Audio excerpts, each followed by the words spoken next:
अस्सलाम वालेकुम and a very warm welcome. आप देख रहे हैं आज पाकिस्तान। मैं हूं सिद्रा इकबाल और उम्मीद करते हैं कि ये हफ़्ता आपके लिए एक भरपूर अंदाज में शुरू हुआ होगा।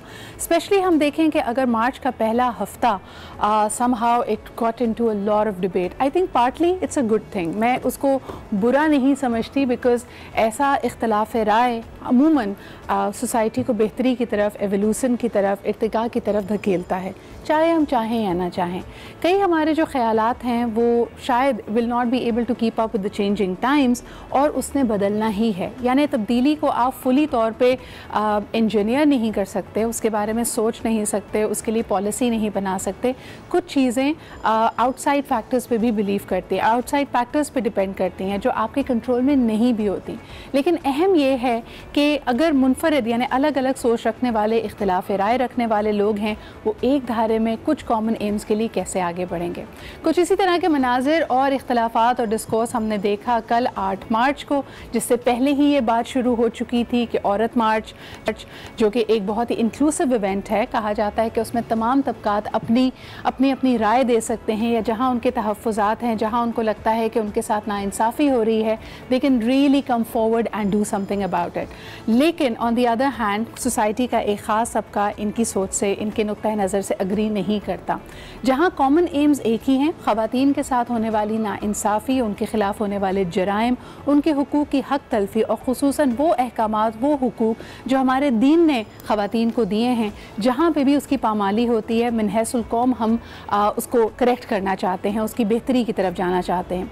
लेकिन शायद रूट्स जो हैं उसके, या जो उसका स्ट्रैटेजी होनी चाहिए उसकी तरफ बढ़ने के लिए, वो जुदा जुदा है। कुछ लोगों को लगता है कि जो टकराव और कॉन्फ्रंटेशन की फ़िज़ा है, that is not helping the cause. जबकि जो हमारे यहाँ का एक खुली जहनियत वाला तबका है, जिनको लगता है कि नहीं, जब तक कड़वे सच को कड़वाहट के साथ आपके सामने बयान नहीं किया जाएगा तो चीज़ों में तब्दीली नहीं आ सकती। बहरहाल जी, ये दोनों रैलीज़ आमने सामने हुई। कहा यह जाता था कि हो सकता है ये आपस में टकरा ना जाएं, आपस में कोई वायलेंस स्ट्रीक ना हो जाए, कोई वहाँ पे तशद्दुद की बात ना हो जाए। लेकिन अल्हम्दुलिल्लाह things had been under control. लेकिन there have been some incidents जिसके अंदर स्नोन पेल्टिंग, यानी एक दूसरे पे पथराव की सूरत हाल, एक दूसरे को बुरा भला कहना, जो कि मेरे ख्याल में जज्बात इतने ज़्यादा उभरे हुए होते हैं। कुछ जगह ऐसे सिक्लूडेड इवेंट्स भी हमें मिले हैं। लेकिन सोशल मीडिया पे अगर हम देखें तो वहाँ पे जो टकराव है वो बहुत ही ज़्यादा भयानक है। उस पर हम बात करेंगे, लेकिन सबसे पहले आपको दिखाते हैं ये report about the marches and rallies निकली, जिसमें जमात इस्लामी की हया रैली भी शामिल थी, इसके अलावा औरत मार्च भी शामिल थी। Let's take a look.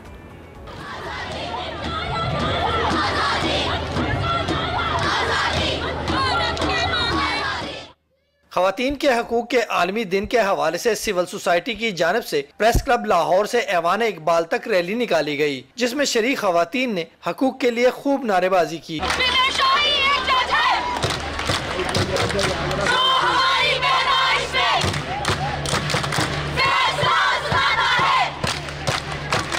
Rally के शुरका का कहना था कि ख़वातीन के हकूक़ गज़ब करने वालों के खिलाफ आवाज़ बुलंद कर रहे हैं। इस्लाम ने औरत को हुकूक दिए हैं, बिल्कुल दिए हैं, इससे इनकार नहीं है, लेकिन उनको इम्प्लीमेंट भी करना चाहिए सोसाइटी में। हमें हमारे हकूक़ चाहिए, हमें जहेज़ नहीं चाहिए, हमें जायदाद में हिस्सा चाहिए है, हमें रिस्पेक्ट चाहिए है सबसे ज़्यादा।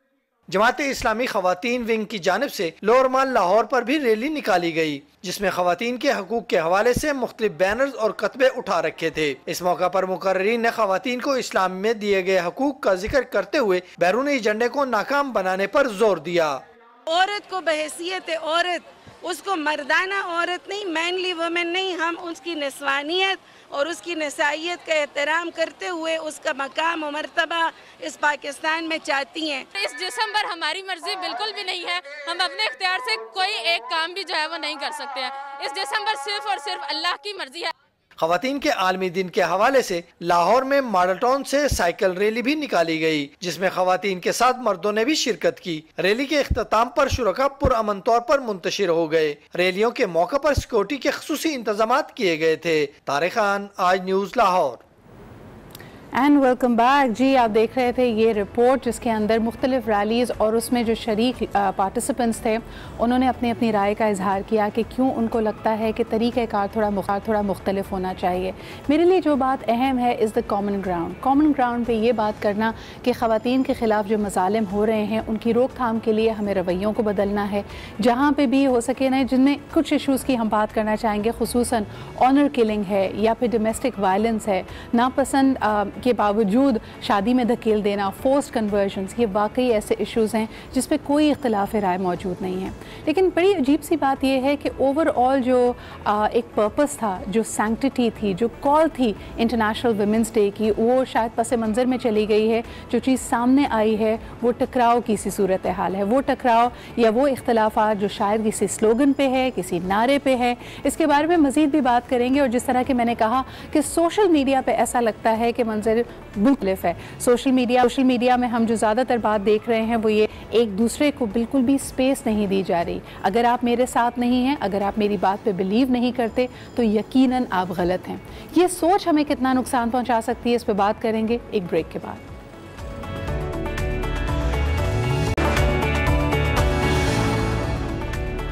Welcome back. आप देख रहे हैं आज पाकिस्तान। सबसे पहले आपको लिए चलते हैं आज की टॉप स्टोरीज़ की तरफ। There is a lot happening, लेकिन ऐसा लगता है कि कुछ 2-3 स्टोरीज़ हर स्टोरी को ओवर पावर करती हैं, उस पर भी आते हैं। लेकिन पहले आपको लिए चलते हैं आज की टॉप स्टोरीज़ की तरफ। के बड़े ट्रेडिशनल राइवल्स हैं कराची वर्सेस लाहौर। आप शहर में भी बात करें, स्टूडेंट से बात करें, यंगस्टर्स की बात करें, हमेशा कुछ ना कुछ कंपेयर हो रहा है। कभी बिरयानी और पुलाव की बात, कभी रावी किनारे और समंदर किनारे की जंग। लेकिन अहम बात यह है कि everybody is coming together for the love of cricket. इसी तरह के कंपैशन ग्राउंड्स हमारे लिए ढूंढना बहुत ज़रूरी है। अब ज़रा बात कर लेते हैं कुछ अल्फाज के हवाले से। अल्फाज बहुत पावरफुल होते हैं। They have the ability to win hearts and move minds, या फिर आप ऐसा कर सकते हैं कि लोगों में एक वबाल की तरह बर्पा कर सकते हैं। हमने बहुत दफ़ा पॉलिटिकल सिनेरियो की अगर बात की जाए, कराची शहर को, पाकिस्तान को इस आग में जलते हुए देखा है कि किसी का एक बयान रातों रात लोगों को मोबिलाइज करता है, गम और गुस्से की एक लहर दौड़ पड़ती है और लोगों की इमलाक, मिल्कियत, जाने माल कुछ भी महफूज नहीं रहता।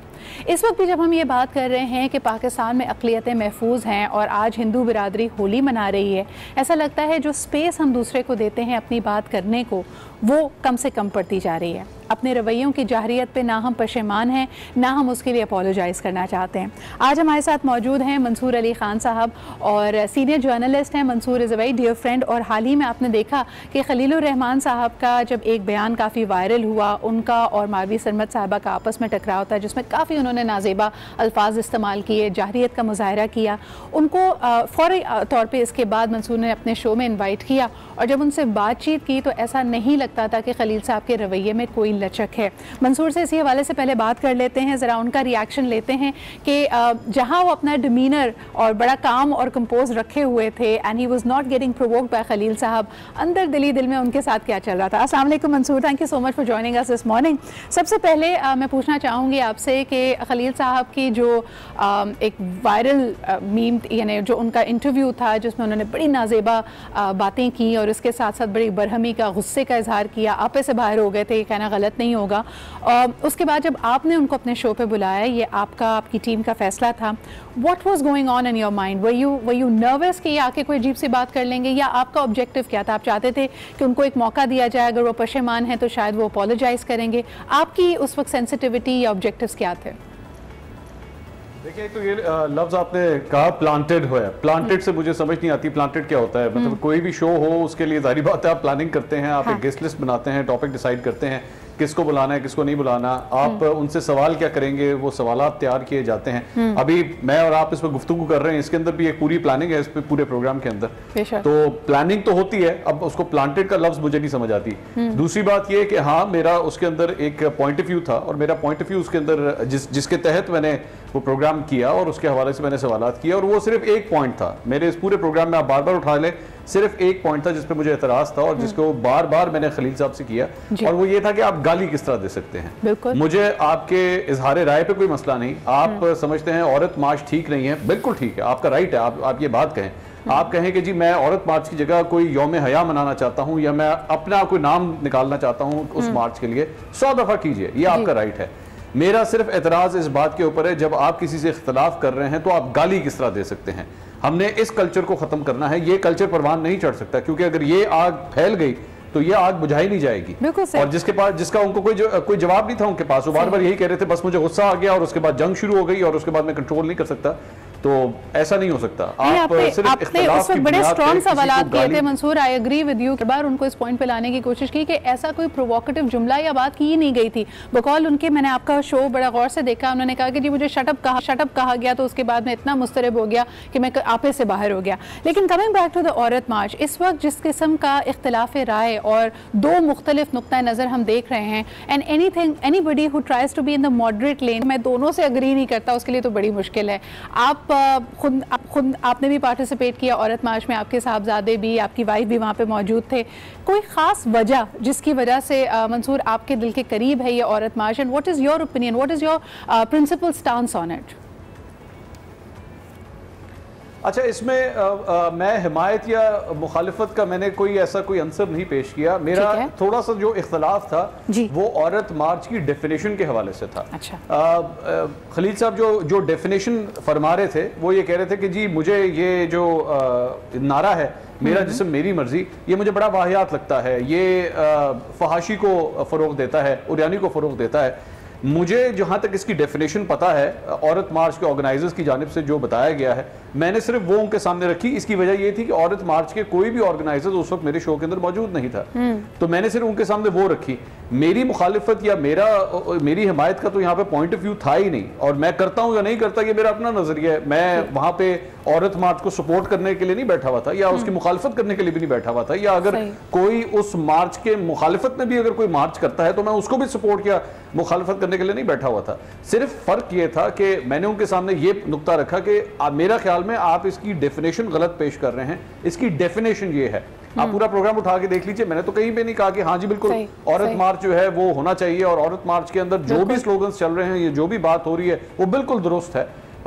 मुखालिफत भी हो सकती है उसमें, मुझे इख्तलाफ भी हो सकता है, लेकिन वो जो भी नजरिया है वो मेरा अपना नजरिया है, वो ना मैंने प्रोग्राम के अंदर दिखाया कि मेरा उसमें क्या नजरिया है। बिल्कुल सही। अच्छा मंसूर, मुझे ये बताइएगा, लेकिन लोगों को आदत है उन चीज़ों को, उन नुक्तों को आपस में जोड़ के एक अपनी ही तस्वीर बनाने की, तो जब आपने ये किया और मेरे ख्याल में थोड़ा सा आपने स्ट्रिक्टली खलील साहब से सवालात किए, तो लोगों का ये ख्याल है कि शायद आप औरत मार्च की हिमायत में हैं, और सोशल मीडिया पे आपको भी ऑफकोर्स इसके लिए बहुत सारी नेगेटिविटी का, नेगेटिव कमेंट्स का, प्रोवोकेशंस का सामना करना पड़ा।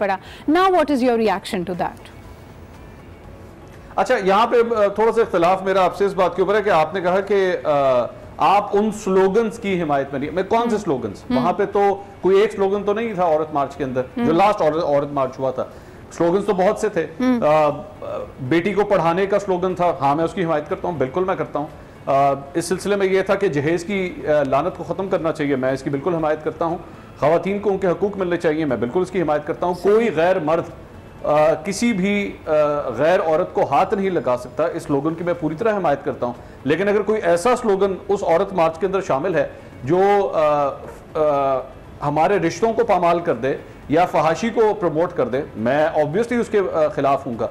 दूसरी बात ये, हमेशा ये बात ज़हन में रखिएगा कि जब भी कोई तहरीक चलती है या कोई जलसा या जुलूस होता है, कोई भी सियासी जलसा जुलूस हो, पाकिस्तान तहरीक इंसाफ का जलसा हो, मुस्लिम लीग नून का जलसा हो, पीपल्स पार्टी का जलसा हो, उसमें हर किस्म के लोग वहां पे मौजूद होते हैं, वो हर किस्म के नारे लगा रहे होते हैं। बिल्कुल। मिसाल के तौर पे मैं आपको 126 दिन का जब धरना हुआ था पाकिस्तान तहरीक इंसाफ की जानिब से, अगर आप उस धरने में चले जाते तो मुस्लिम लीग नून के हवाले से या नवाज शरीफ साहब या उनकी फैमिली के हवाले से ऐसे ऐसे नारे लग रहे थे कि आप कानों को हाथ लगा लेते।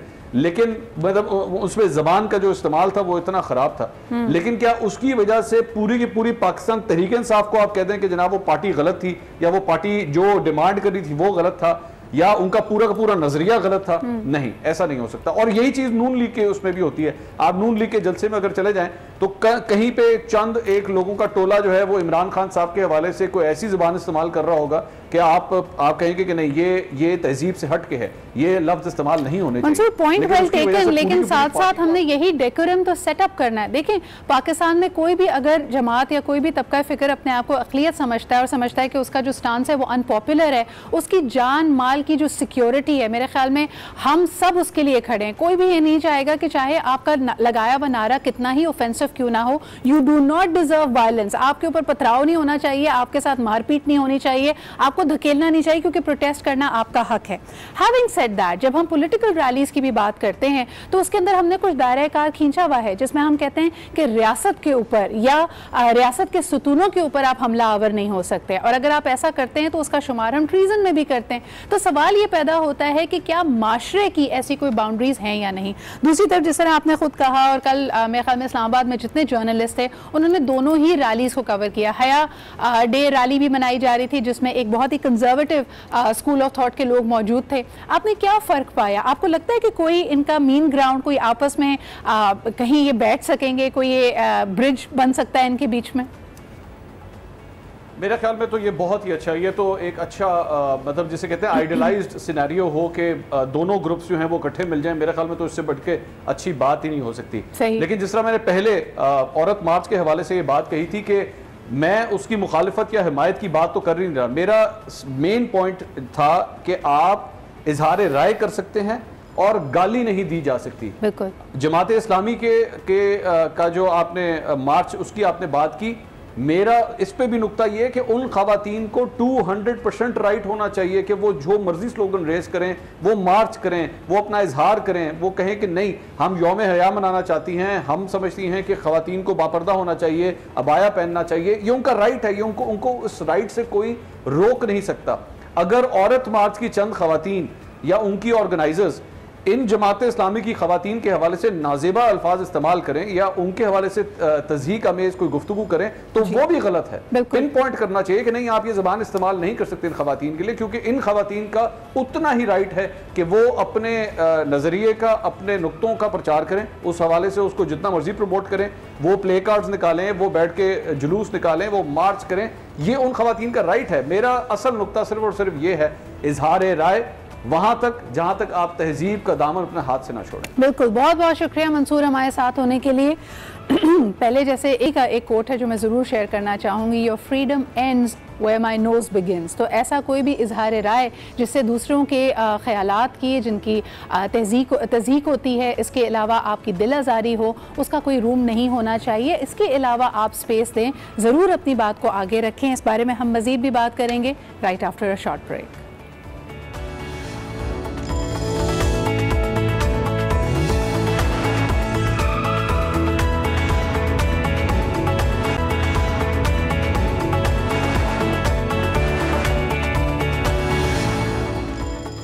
Welcome back after the break. आप देख रहे हैं आज पाकिस्तान, और आज हमने सोचा वैसे तो पूरे हफ्ते में ही आप देख रहे थे कि इस बात पे औरत मार्च के खुसूसन पहलू से और उसमें रेस किए जाने कुछ स्लोगन से मुझे लगा कि इंटरनेशनल वुमेंस डे का जो एजेंडा है वो कुछ लोगों का ख्याल है कि वो हाईजैक हो गया, लेकिन मुझे लगा कि इस टकराव की सूरत हाल ने डिस्कोर्स को हर उस कॉर्नर में पहुँचाया। और जिस तरह हमेशा होता है कि शुरू में काफ़ी इश्तियाल, जज्बातियत इससे उभर कर सामने आती है और हमें हर वो ख्याल जो हमारे अपने ख्याल से मुख्तलिफ है उस पर हमारा एक एक्सट्रीम रिएक्शन आता है। बतौर माशरा हमने कई ऐसी चीज़ों को इतना सप्रेस किया है कि जब वो फट कर बाहर आती हैं तो कोई भी दूसरा शख्स आपकी उठाई हुई आवाज़ पे तनकीद करता हुआ ऐसा लगता है वो आपकी टोन पुलिसिंग कर रहा है। मुझे मेरे पास ट्वीट शेयर किया गया शहजाद रॉय साहब का। उन्होंने कहा कि जब आप साल से दिहाइयों से किसी को बॉक्स डाउन कर रहे हों और वो फाइनली गुस्से में भिपर कर आपके सामने आए तो उसकी टोन पुलिसिंग नहीं की जा सकती। उसको ये नहीं कहा जा सकता कि अपने गुस्से का इजहार ज़रा अच्छे अल्फाज में करो। क्या ये version of of the things और ये नुक्ता नज़र आपके ख्याल में सही है, या आपको लगता है कि वाकई इस डिस्कोर्स को आगे बढ़ाने के लिए, किसी खातिर ख्वाह तब्दीली के लिए, इफ़ेक्टिवनेस के लिए ज़रा तिरछे से अल्फाज का इस्तेमाल ज़रूरी है? और फिर इन अल्फाज की इंटरप्रिटेशन, हमारे पास जो हाई कोर्ट का इस वक्त जजमेंट आया है जब ये एतराज़ किया गया कि औरत मार्च नहीं होनी चाहिए, आई थिंक उसी को अगर मैं मशअल इलाक़ के तौर पर लेके चलूँ कि a lot of the slogans are of course open to interpretation.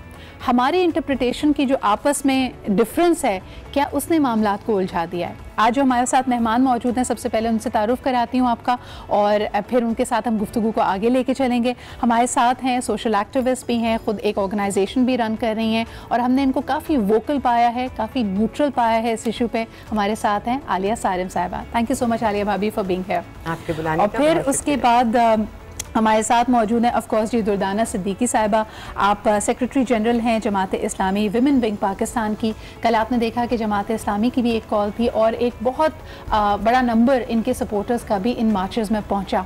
इसका क्या रद्द अमल था, उनकी क्या सोच थी, क्या नुक्ता नज़र था? कहीं कहीं हमें आइसोलेटेड इश्तियाल अंगेज़ी के भी कुछ मनाजिर हमारे सामने आए जब दोनों रैलीज़ आपस में गुत्थम गुत्ता हो गई, कुछ पथराव की सी भी सूरत हाल थी। उस पर इनका मौक़िफ़ क्या है, इस पर बात करेंगे। And we also have with us on the telephone line Ghazala Shafique sahiba, president हैं जी Karachi for Pakistan minority rights commission, human rights activist. आपको ये भी बताते चलें कि she was also one of the participating protesters of the Aurat march, और वहाँ के जो मनाजिर थे, जो उनका नुक्ता नज़र था, वो इसकी एक तरह से रिप्रेजेंटेशन ये करेंगी। And last but definitely not the least, हम पिछले एक हफ्ते से देख रहे हैं कि एक नाम है जो ट्विटर पे ट्रेंड कर रहा है फॉर द राइट रीजंस और the wrong reasons depending on कि आप किस नुक्ता नज़र को सपोर्ट करते हैं, लेकिन बहरहाल ही स्टर्ड अप द इमोशंस। औरत मार्च के बाद पहला एक्सक्लूसिव कॉन्वर्जेशन हमारे साथ करने जा रहे हैं। हमारे साथ मौजूद हैं खलीलुर रहमान कमर साहब। अस्सलाम वालेकुम। अस्सलाम वालेकुम सिद्रा। बहुत बहुत शुक्रिया खलील साहब हमारे साथ मौजूद होने का। मेरा सलाम जी, बहुत शुक्रिया हमारे साथ मौजूद होने का। देखने वालों को मेरा सलाम। वालेकुम अस्सलाम, बहुत शुक्रिया हमारे साथ मौजूद होने का। इससे पहले कि मैं कोई बात करूं और आप कोई सवाल करें, जी जी, मैं कल औरत मार्च पर होने वाले पथराव की शदीद मजम्मत करता हूं।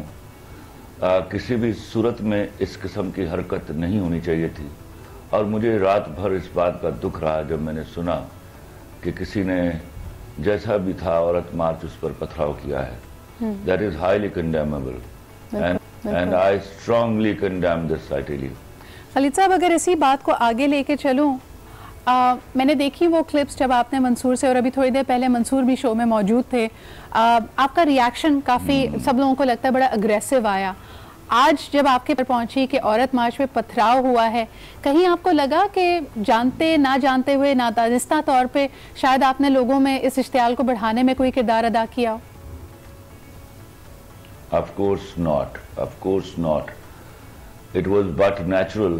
अगर आप इस तरह के गलीज और घटिया नारे लेकर मैदान में उतरेंगी तो कोई भी मुसलमान और पाकिस्तानी इस बात पे भड़क उठेगा, और ये होना था।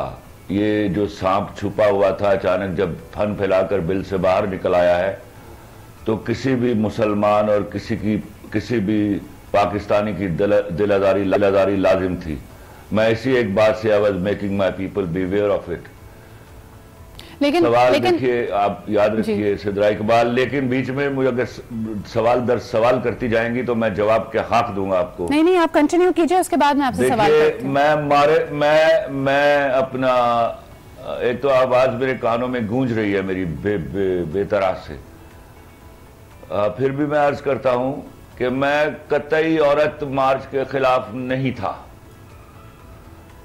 मैं बार बार मुख्तलिफ चैनल्स पर बाबांगे दोहल बोल चुका हूं। मैं ए से लेके जी तक वीमेन राइट्स का सबसे बड़ा मानने वाला और दाई हूं।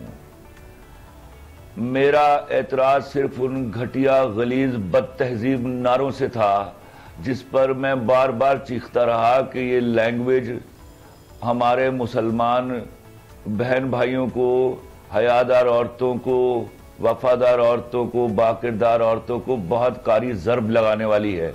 आप एक ऐसे माशरे में नकब लगा रहे हैं जो ऐसी घटिया लैंग्वेज को अफोर्ड नहीं करता, और जिस नारे का बार बार और हर चैनल पर नए तरीके से तर्जुमा किया जाता हो, समझिए उसमें कोई चीज पिन्हा है जो आपसे साबित नहीं हो रही। सर, मैं उस नारे से पहले आपसे एक सवाल करना चाहूंगी। आप जरा मुझे भी मौका दीजिएगा। सिर्फ मुझे ये बताइए कि एक ही सांस में आपने औरत मार्च पे होने वाले पथराव को कंडेम भी किया, फिर अगले ही सवाल के जवाब में आपको लगता है कि ये जस्टिफाइड भी था और इसकी नवीद आपने पहले ही दे दी थी और ये होना ही था। ये दोनों बातों को मैं जोड़ नहीं पा रही हूँ, जरा वजाहत कीजिएगा। देखिए, मैं बड़ी आराम से वजाहत कर रहा हूँ। पहले भी मैं अर्ज कर चुका कि इस किस्म के, जब मेरे जैसा आदमी जिसका इन मामलात से कोई ताल्लुक नहीं था, मैं एक लिखने वाला, एक कंपोज राइटर हूँ जिसको इन चीज़ों से कोई गरज कभी नहीं थी जी। कभी एक शो में बुलाया गया, मैं अपने ड्रामे के हवाले से सवाल उठते थे उनका जवाब देने के लिए जाता था। मुझे तो मालूम ही नहीं था कि मैं ऐसी किसी बहस में उलझ जाऊंगा। बीइंग ए पाकिस्तानी, मेरे पास एक रीजन था कि मैं आपको बताता कि ये नारे, मैं उर्दू लिखने पढ़ने वाला आदमी हूं, कि नारे सरासर गलीज, बद तहजीब और घटिया हैं, इनकी लैंग्वेज दुरुस्त कर ली जाए। सिवाय इसके मेरा मतबा नजर कोई नहीं था। सही। अगर मुझ जैसा आदमी इस बात पे भड़क सकता है, जिसको ये ख्याल रखना पड़ता है, चाहे वो बड़ा गुस्सीला भी हो, कि लोग मुझे जानते मानते हैं, तो मेरी बात असर करेगी। मैं बोलूंगा, मैं चिल्लाऊंगा या गुस्सा करूंगा तो ये माने रखेगा। अगर मुझ जैसे आदमी को आप खामोश नहीं रख पाए और ऐसे गलीज नारों पर मुझे बोलना पड़ा, तो आम पब्लिक क्या करेगी? आम पब्लिक का गुस्सा तो बहुत शदीद होता है। सही। अगर आप इसको गड़मड़ कर रही हैं तो फिर आप अपने समझने का कहीं कहीं फुकदान है आपके यहाँ, कि आप उसको जोड़ रही हैं कि मैं कंडेम कर रहा हूं और यहाँ पे मैं नवीद सुना रहा हूं। ये लफ्ज ही गलत है, अच्छा लफ्ज नहीं है कि मैं ये नवीद सुना रहा हूं कि नाउजुबिल्लाह।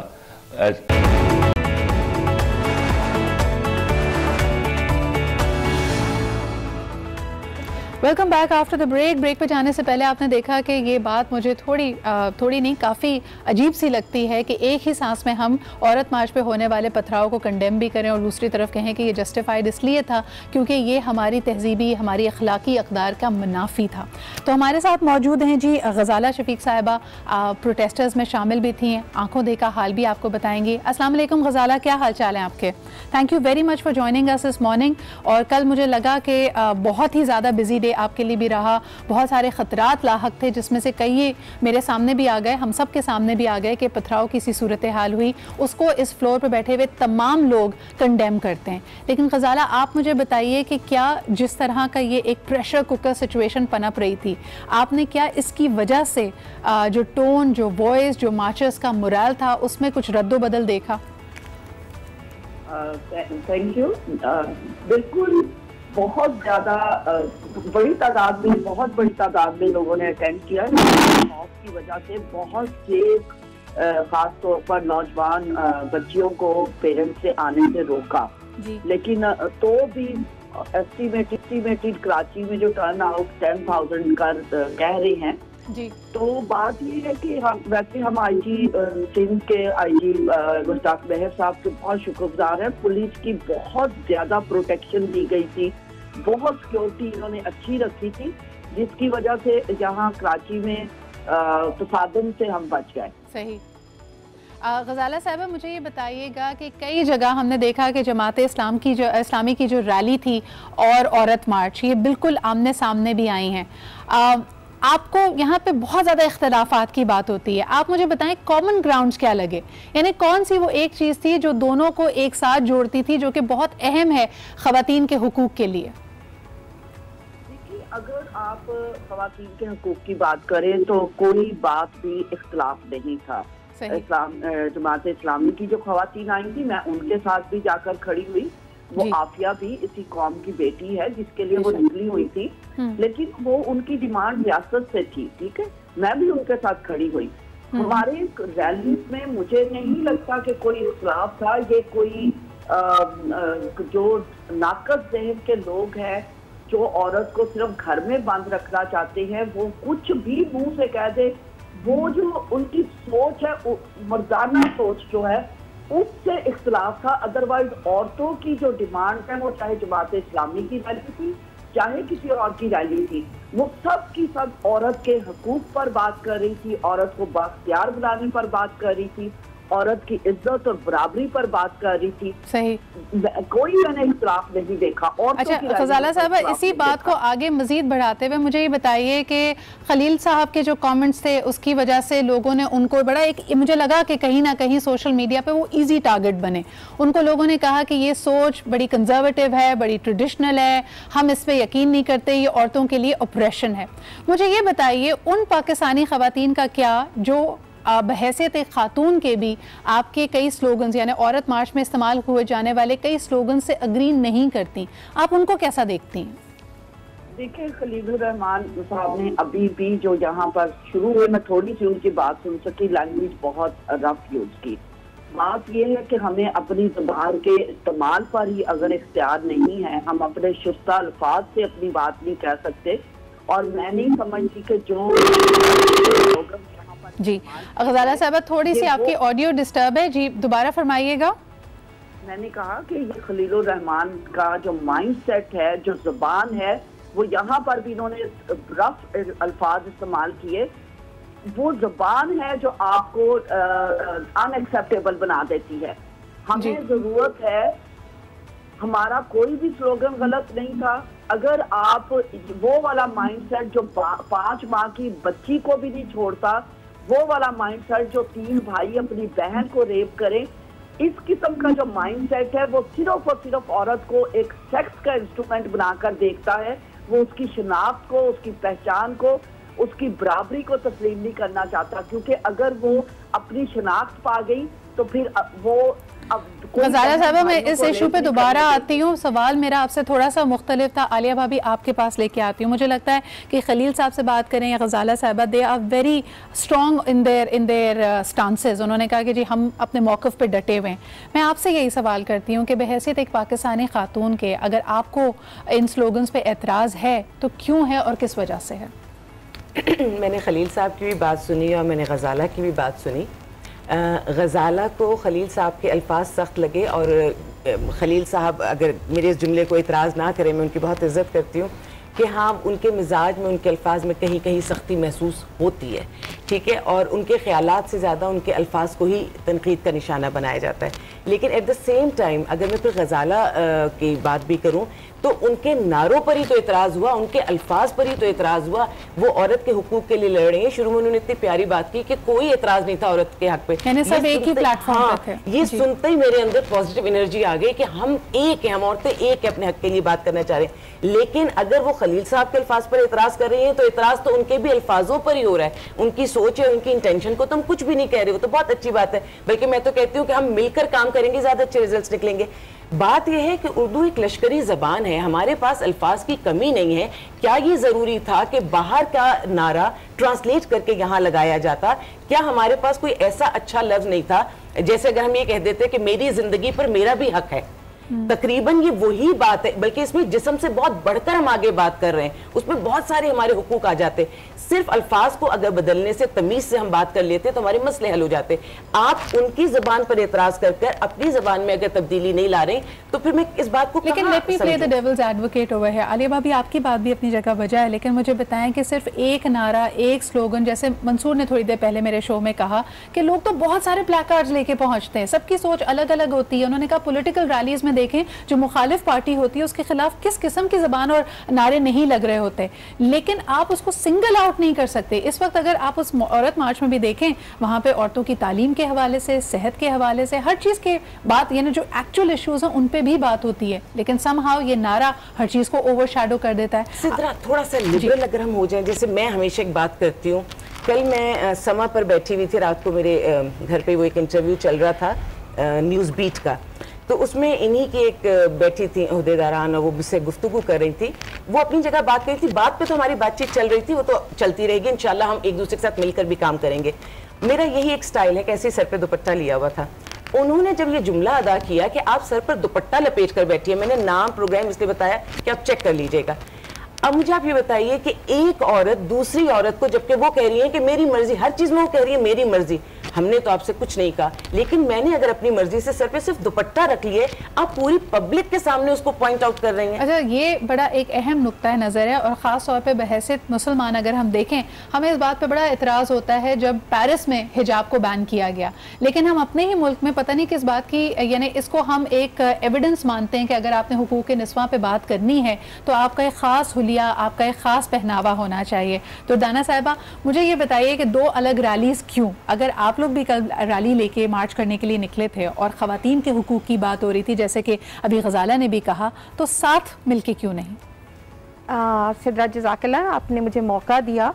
मैं तो ये बात बताना चाहती हूँ कि जमात इस्लामी हल्का ख़वातीन तो पिछले 70 साल से अल्हम्दुलिल्लाह इस इस्तिहसाली निज़ाम के ख़िलाफ़ और यानी इस मुल्क के अंदर एक आदलाना निज़ाम के लिए जद्दोजहद कर रही है, जिसके ज़रिए से अदल, अमन और खुशहाली आ सके, और ऐसा अदल जिसके अंदर माशरे के हर फरीक को, वो औरत हो, वो मर्द हो, वो यानी तमाम को उसके जायज़ हुकूक मिल सके।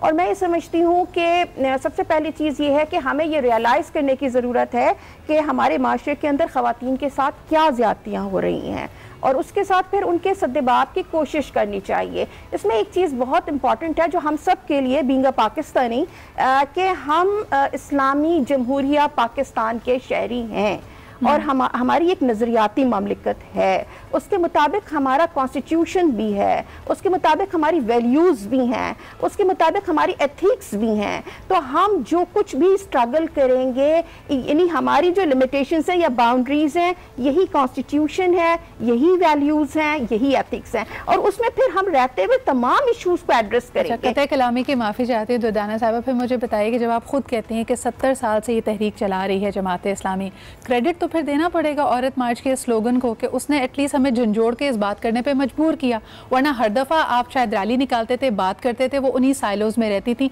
ना हमारे यहाँ वो हुकूक जो दीन ने हमें दिए हैं हम उसको इम्प्लीमेंट करा सके। तो शायद माशरे के ज़मीर को इस तरह झंझोड़ा जाना भी ज़रूरी था। मैं ये समझती हूँ कि बिल्कुल माशरे के ज़मीर को तो झंझोड़ा जाना चाहिए, उसके साथ ही जिम्मेदारी जो है वो 70 सालों से जो अहले इख्तिदार हैं उनकी भी तो कोई जिम्मेदारी है कि जिनके पास इख्तियार है उस इम्प्लीमेंटेशन का।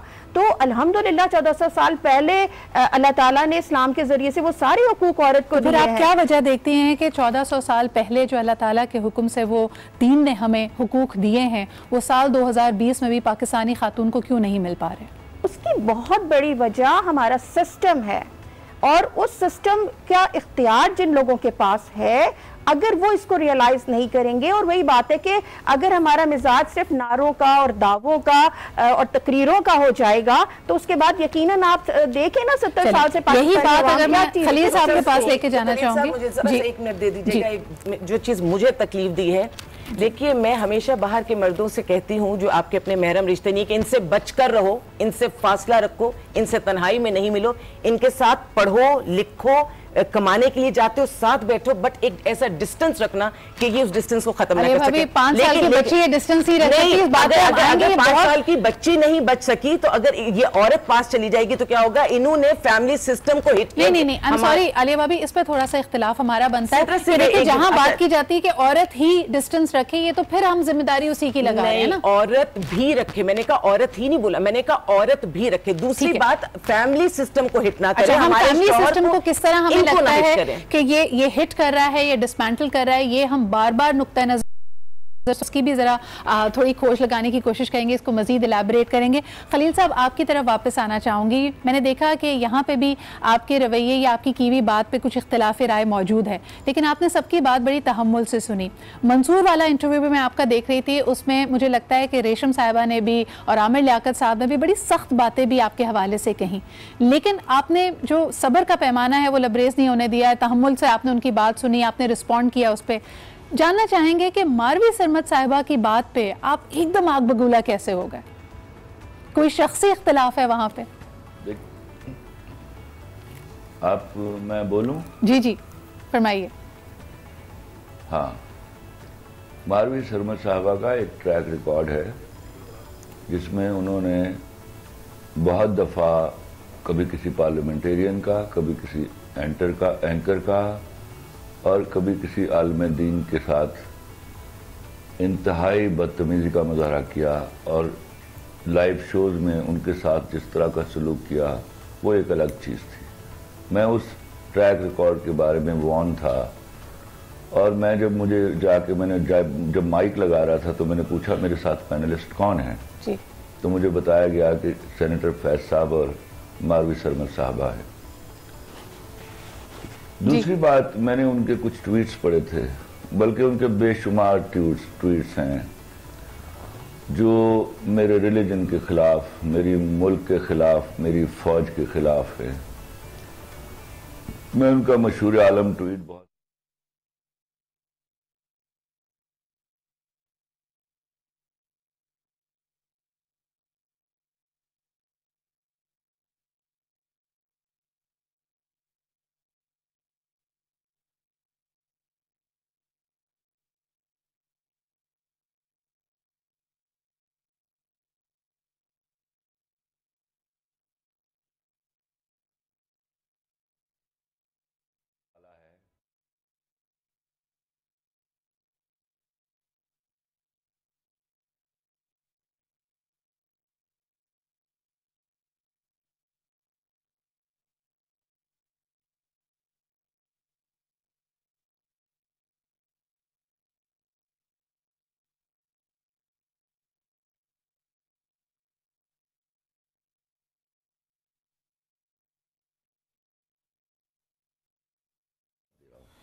मुझे एक बात बताइए कि एक मैं जब शुरू करता हूं, मेरी बारी आती है, ये पहले भी बोली जब सेनेटर फैज जैसे इंतहाई सॉफ्ट स्पोकन आदमी अगर आप ये शो करने से पहले वो देख लेती, ये उनके बीच में भी बोली, उन्होंने मिन्नत की, मना किया कि प्लीज मुझे बात करने दीजिए। खैर मिनट एक बोल के ये बीच में चुप कर गई। उसके बाद इनकी बारी आई। आप देखिए जब तक इन्होंने अपना पूरा मौकफ नहीं दे दिया, वो बुरा था, भला था, घटिया था। मेरी आवाज? जी जी आपकी आवाज आ रही है, बोलिए। खलील साहब आपकी आवाज आ रही है, आ रही है आपकी आवाज, आप अपनी बात कंटिन्यू कीजिए।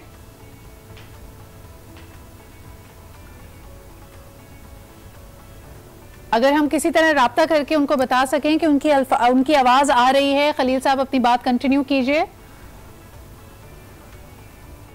मैं ख्याल टू रिकनेक्ट अगेन, लेकिन जितनी बात आप गजाला साहिबा आप सुन चुकी हैं इनकी, again I want to come to that कि अल्फाज अगर चाहें तो घर में आग लगा सकते हैं, अगर चाहें तो चीज़ों को ब्रिज कर सकते हैं। इसी बात पे हम आगे बढ़ेंगे। मेरे ख्याल में दोनों रवैयों में, यानी दोनों पॉइंट ऑफ व्यूज़ अगर हम देखें, उसमें जाहिरियत इतनी ज़्यादा बढ़ चुकी है कि हमारे लिए एक दूसरे की बात सुनना मुमकिन नहीं है। जिसको हम इख्तिलाफ राय कह रहे हैं वो सिंपली एक ऐसा पॉइंट बन चुका है जहाँ दूसरे को इंटरप्ट नहीं किया जा सकता, जहाँ आपकी चॉइस ऑफ वर्ड्स को क्वेश्चन नहीं किया जा सकता। अगर आपके चॉइस ऑफ वर्ड्स पे अगर कोई रिएक्शन आता है तो उसको आपके लिए आपका समझा जाता है कि आप में टॉलरेंस नहीं है।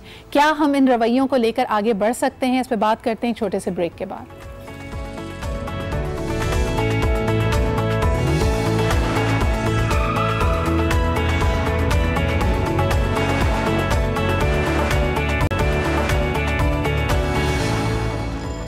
Welcome back after the show. After the break आप देख रहे हैं आज पाकिस्तान। आज का शो काफ़ी मेरे ख्याल में हम सब के लिए एक पॉइंट ऑफ रिफ्लेक्शन है। हमें सोचना पड़ेगा कि कहाँ कहाँ we are not open to suggestion, we are not open to listening. ऐसा कोई भी चुभता हुआ इशू हमें उस नहज पे लेके आता है जहाँ हम अपने ही फ्लॉज, अपनी ही ब्लाइंड साइडेडनेस को एक नए तरीके से देख सकते हैं, उसको जांच सकते हैं कि कौन सी चीज़ों को देखकर हम अनदेखा कर रहे हैं। एंड मोर इम्पॉर्टेंटली, क्या हमारे ओपिनियन स्ट्रॉन्ग हैं only for the fact of being strong, या वो कंस्ट्रक्टिव भी हैं, उनकी वजह से कोई अच्छा हल भी निकलेगा या नहीं। Ghazala Sahiba, very quickly I would like to come to you. आखिरी 10 मिनट है मेरे पास शो के, तो मैं आपसे पूछना चाहूँगी कि 8 मार्च औरत मार्च से रिलेटेड जितने भी तनकीद थी, सब चीज़ें थी, वो तो चले हो गई। Now we are at the 9th of March और पूरा साल हमारे सामने आगे पड़ा है। क्या हम दोबारा इसी तरह एक रैली के लिए इकट्ठा होंगे, या पूरी साल भी हम कोशिश करेंगे उन हुकूक को आगे बढ़ाने के लिए, उस पॉजिटिव वे को फेस करने के लिए जिस पे अभी तक इतना डिस्कोर्स हो चुका है? आप क्या समझते हैं, व्हाट्स द वे फॉरवर्ड? देखिए, ये जो रैलीज होती हैं ये चीज़ों को उजागर करने के लिए होती हैं, अपनी डिमांड्स को, और पूरा साल फिर आपने काम करना है। सही। और यकीनन हमें बहुत सी तरफ से फोन भी आ रहे हैं, हमें इनविटेशन भी आ रहे हैं, आए आकर बैठे, आए आकर बैठे। तो हम शुक्रगुजार हैं कि हुकूमत भी सुन रही है, मीडिया भी सुन रहा है, और वो चाह रही है कि एक ऐसी लाइन ऑफ एक्शन बन जाए जहाँ औरत बाख्तियार हो, औरत बराबरी की सतह पर हो, औरत सिर्फ उसको घर की एक मलकियत ना समझा जाए, बल्कि उसको फैसला साजी में बाख्तियार बनाकर सामने लाया जाए। उसकी बेहुरमती ना की जाए, बल्कि उसको ये हक दिया जाए कि वो अपनी जिंदगी के सारे फैसले करने में खुद मुख्तार हो सके। यकीनन हम पूरा साल अब इस पर काम करेंगे। डायरेक्शन देनी थी औरत मार्च ने, वो डायरेक्शन दे दी है रियासत को भी, अहकाम को भी, अदारों को भी, कि औरत अब बराबरी ये नहीं चाहती कि उसको किया जाए, बल्कि उसको पाकिस्तान का एक आज़ाद बाख्तियार शहरी। ठीक है, बहुत बहुत शुक्रिया गजाला साहिबा, आपका मौक़िफ़ आ गया। आलिया भाभी आपकी तरफ लेके चलती हैं। उनका मानना है कि औरत मार्च और जितना भी रिजॉल्व हमारे सामने 8 मार्च को आए हैं, ये हमें एक डायरेक्शन देते हैं। आपके ख्याल में वो डायरेक्शन क्या है, और आप इस बहस को, इस डायलॉग को, सोसाइटी के इस रिफ्लेक्शन पॉइंट को आगे बढ़ता हुआ कैसे देख रही हैं? मैं इनकी इस बात से इत्तेफाक करती हूँ कि इन्होंने जो कहा, इतना दबा कर रखा था तो कोई नतीजा तो निकलना था। ठीक है, मैं बस इस चीज़ से घबरा रही हूँ कि क्या ये सही तरीक़ेकार है, क्या इसका रिजल्ट हमारी सोसाइटी पे पॉजिटिव पड़ेगा या नेगेटिव पड़ेगा। अगर पॉजिटिव पड़ेगा तो मसला नहीं है, लेकिन अगर नेगेटिव पड़ेगा तो चलिए मैं इसको अच्छे अल्फाज में यूँ कह लेती हूँ कि मैं रिक्वेस्ट करती हूँ औरतों से। जब इतनी सदियां तुमने सब्र तहम्मुल से किया है, अच्छी आवाज उठाओ लेकिन सब्र का दामन हाथ से ना जाने दो। जो हमने अपनी एक बका, हमने अपनी एक साख बनाई है ना कि हम सब्र भी जानते हैं, हम शुक्र भी जानते हैं, हम बहुत कुछ करते हैं, तो उसको कहीं ना खो देना, जो एक औरत की इज्जत है। दूसरी बात, फैमिली यूनिट को खुदा के वास्ते मेरी रिक्वेस्ट है कि फैमिली यूनिट को मत अटैक करें। फैमिली यूनिट से, फैमिली सिस्टम से मेरी मुराद वो चंद बड़े करीबी महरम रिश्ते, मेरे पास हुकूमत, अदालत औरत को इंसाफ नहीं दे पा रही। मेरी सोसाइटी में औरत के लिए वैसी बड़ी मुसीबत है। मेरे पास ज़ैनब जैसी बच्ची जिसके नाम मैं लिबास पे बात कर सकती हूँ, ना वो किसी को प्रोवोक करती है, उसको नहीं छोड़े। उस सूरत में अगर औरत इतनी खुलकर सामने आ जाएगी, मर्द में इतनी बर्दाश्त नहीं है, वो इतनी हसीन चीज को अपने करीब पाकर, मैं मर्द को वो चीजें नहीं कहना चाहिए लेकिन आप समझती हैं कि अपने आप को कंट्रोल में नहीं रख पाता। मैं सीधा, चलिए मैं इकरार कर लेती हूँ कि मैं औरत पे बोझ थोड़ा ज्यादा डाल रही हूँ। मैं इसको यूं ले लेती हूँ कि मैं इन तमाम मामलात में औरत को मर्द से ज्यादा बहादुर, ज्यादा ताकतवर, ज्यादा साबिर, ज्यादा मामला फहम और रिश्तों को निभाने वाली और जोड़ने वाली समझ के मैं अल्फाज बोल रही हूँ कि खुदा के लिए आपके मकासद अच्छे हैं लेकिन हमारी भी सदियों की मेहनत को रायगा ना जाने दीजिए और मिलकर हमारे साथ काम कीजिए ताकि नेक्स्ट टाइम जो हमारे पास नारे होंगे उसमें आपकी बात भी रह जाए और थोड़ा सा हमारा भरम जो हमने सदियों से कमाया है, पिस कर, मर कर, मिट कर, अली भाभी, ये टकराव की सूरत हाल जैसे आपने खुद कहा कि इससे घबराहट ना सिर्फ आपको है बल्कि ये इस्तिराब पूरे माशरे में पाया जाता है। तो दाना जी, आपकी तरफ भी आना चाहूँगी योर क्लोजिंग कमेंट्स और साथ साथ ये भी कि देखिए, अगर तो हमारा मकसद, क्योंकि कवानीन पाकिस्तान में उसकी कोई कमी नहीं है, बहुत सारे कवानीन हैं, बहुत सारे चार्टर्स लिखे गए, ये कहा गया है कि ख़वातीन के पास तमाम हुकूक मौजूद हैं, उनको हम इम्प्लीमेंट नहीं करवा पाते क्योंकि कहीं ना कहीं हमारे रवैये, हमारी सोच हमें रोकती है। इस वक्त जो सूरत हाल में देख रही हूँ, शायद हमारी मीटिंग्स बढ़ जाएँ, कुछ और कवानीन बन जाएँ, कोई ऐसे कवानीन जिनको हम फरसूदा गर्दानते हैं वो ख़त्म कर दिए जाएँ, लेकिन रवैयों में लचक तो कहीं नज़र नहीं आ रही। मैं समझती हूँ कि रवैयों में लचक के लिए माशरती इस्लाह की बड़ी ज़रूरत है और उसमें सबसे पहले तो मैं इस बात को बिल्कुल इनकी सपोर्ट करूँगी कि हमें फेमिनिज्म के बजाय फैमिलीज़म पर काम करना चाहिए।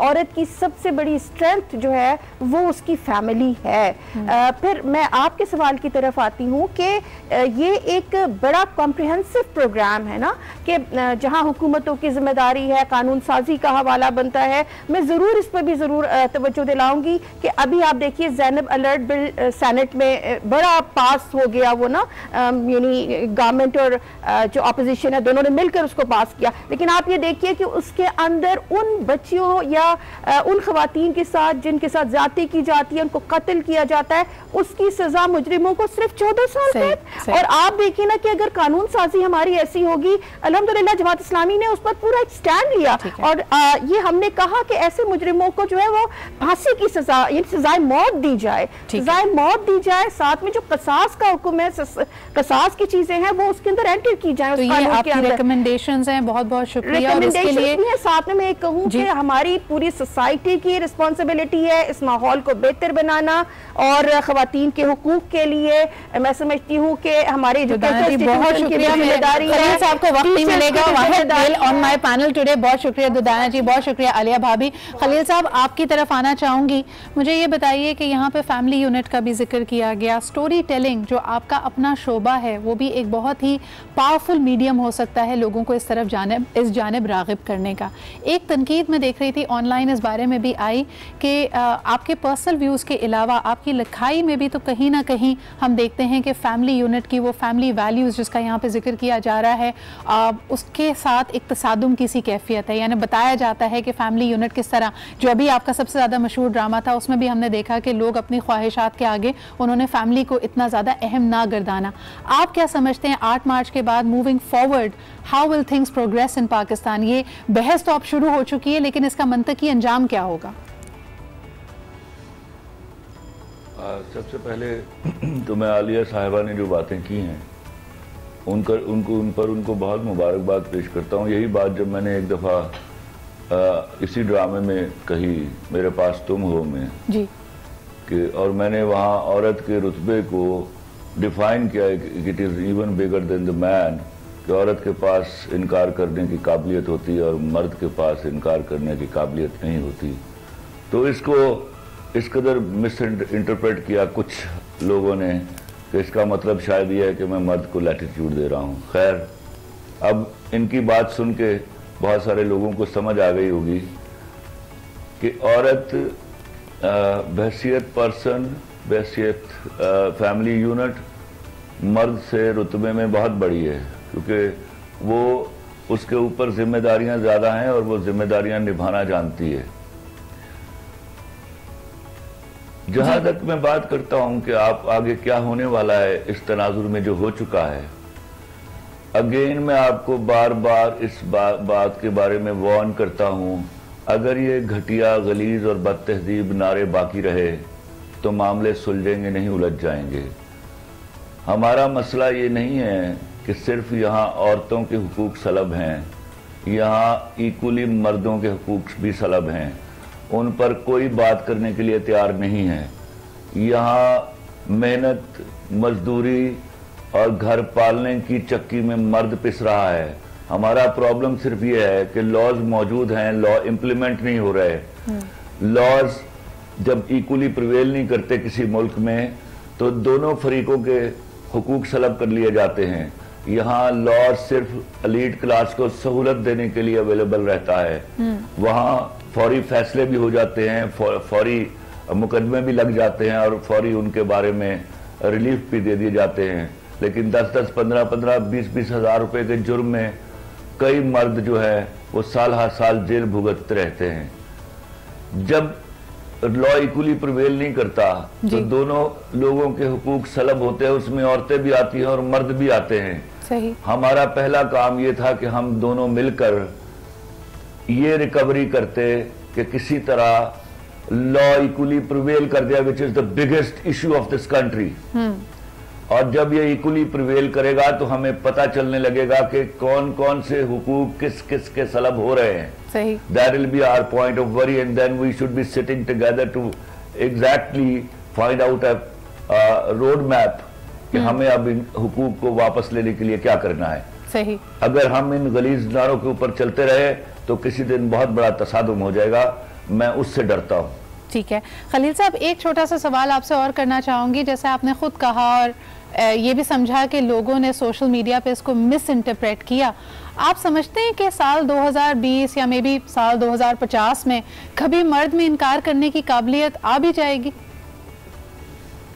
नहीं आएगी। मर्द फितरी तौर पर इस तरह का बना हुआ है, उसको हैंडल करना पड़ेगा हमें जी। हमें, हमारी औरतें हैंडल करना जानती हैं उसको, और ये ऐसा सदियों से चल रहा है। जब सदियों से नहीं हो सका तो मैं 30 साल में कैसे पेशेंट गोई कर दूं कि हो जाएगा। अच्छा ठीक है, अगर यही सवाल मैं गजाला साहबा आपके पास आना चाहूँ, मेरे ख्याल में ये पॉइंट ऑफ कंटेंशन बनता है। अच्छा गजाला साहबा हमारे साथ मौजूद नहीं है, लेकिन अगर मैं फ्लोर पे लाना चाहूँ, अली भाभी ये लोगों को काफ़ी गिरा बात गुजरती है कि सारा बोझ आपने खुद भी कहा कि मैंने ख़वातीन पे डाल दिया। खलील साहब का मानना है इनकार करने की काबिलियत 50 साल में नहीं आ सकती, तो कैसा चलेगा? आप बोलेंगे ना तो कोई नहीं मानेगा, वो मर्द है। मैं बोलूंगी तो मानना इसलिए पड़ेगा कि मैं औरत हूँ, मैं अपने लिए, अपनी बेटी के लिए बात कर रही हूँ, और मैं तो फख्र महसूस करती हूँ कि किसी मर्द, या अल्लाह हाथ जोड़ के, किसी मर्द की मजाल नहीं है कि मेरी तरफ देखे।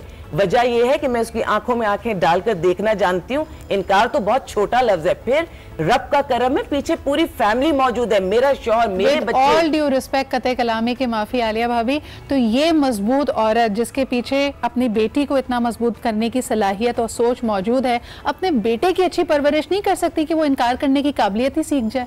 उसके पास नहीं है कुदरती तौर पर। मैं सिदरा, मैं देखो मैं कैसे डिनाई कर दूं? अल्लाह ताला ने जो एक स्ट्रक्चर बनाया है, औरत के अंदर माँ बन लेती है। एक दफा मैंने 4 औलादों को जन्म दिया। जब मैंने पहली औलाद को जन्म दिया तो मुझे पता था कि कब्र की, मेरी कब्र 3 दिन तक मुझे आवाज देती रहेगी। मेरे सब्र और मेरी बर्दाश्त देखो, मैंने दूसरी, तीसरी, चौथी औलाद पैदा की।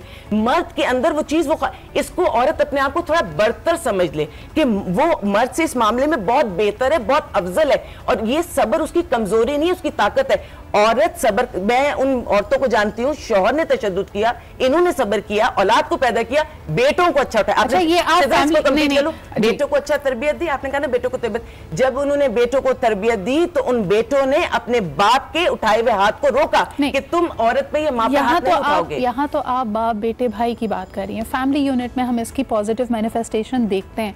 तो डाना साहबा, यहाँ जो बात हो रही है कि मर्द इनकार करने की काबिलियत नहीं रखता, तो 5 साल बच्ची को अगर हैवानियत का निशाना बनाया जाता है तब भी क्या हम यही लीवे देंगे कि भाई इस बेचारे में तो क्योंकि इनकार की काबिलियत नहीं है, फांसी तो लगा हो गया, फांसी लगा दो तो और सरेआम उसको लटका दो। देखो उसको सजा दोगी ना सरेआम, मजाल है किसी की आगे बढ़े? फिर ऐसे कैसे मर्दों को हम आजाद छोड़ देंगे? तो फिर दूसरी तरफ आप कहती हैं कि बाकी चीजों में इनकार करने की काबिलियत नहीं है, फैमिली और बाहर को अलग अलग। अच्छा, मैं ख्याल में खलील साहब कुछ कहना चाह रहे हैं। हम सब देखिए, हम सब की ये जिम्मेदारी बनती है बहैसियत एक खातून के, बहैसियत एक मर्द के, माशरे के, एक शहरी के, बहैसियत एक माँ के, ये मेरी जिम्मेदारी है कि मैं अपने बेटे का ब्रॉटअप ऐसा रखूं कि उसकी नजरें औरत के सामने झुकी हो, वो औरत का अदब और एहतराम करना चाहे, सिर्फ अपनी माँ का, बेटी बहन का नहीं, अपनी बीवी का नहीं, बल्कि माशरे की हर औरत का एहतराम। ये मेरी जिम्मेदारी है, ये आपके साथ साथ आपके हस्बैंड की भी जिम्मेदारी है दर्दाना जी, पेरेंट्स की भी जिम्मेदारी है, दोनों माँ बाप दोनों की ये जिम्मेदारी बनती है। ये जिम्मेदारी भी सिर्फ खवातीन को भूल ना करें, जिम्मेदारी है कि जो ऐसा नहीं करता उसको सख्त तरीन सजाएं दें। अच्छा, हमारे पास वक्त कम है। खलील साहब, आप कुछ कहना चाह रहे थे, your closing comments and then I will wind up the show. जी, मैं अर्ज करता हूं कि आप ये जो बार बार कहती है ना, आप भी मिस इंटरप्रेट कर रही हैं उसको जी।